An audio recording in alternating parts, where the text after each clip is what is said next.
வணக்கம். முதல்வர் ஸ்டாலின் கோவையில் பேசும்போது சொன்னதை மட்டுமின்றி சொல்லாததையும் செய்து காட்டி உள்ளேன் அப்படின்னு சொல்லியிருக்கார். கண்டிப்பாக அவர் சொல்கிறது 100க்கு 100 உண்மை.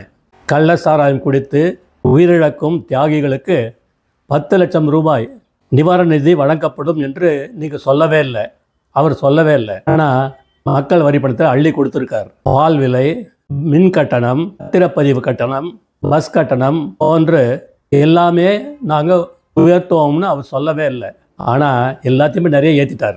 கனிம வள கொள்ளை, லஞ்சம், ஊழலை அனுமதிப்போம் என்று வாக்குறுதி வழங்கவே இல்லை.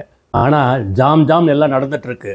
நாட்டிலேயே தமிழகத்தை கடன் வாங்குவதில் முதல் இடத்திற்கு கொண்டு வருவோம் என்று நீங்கள் சொல்லலை.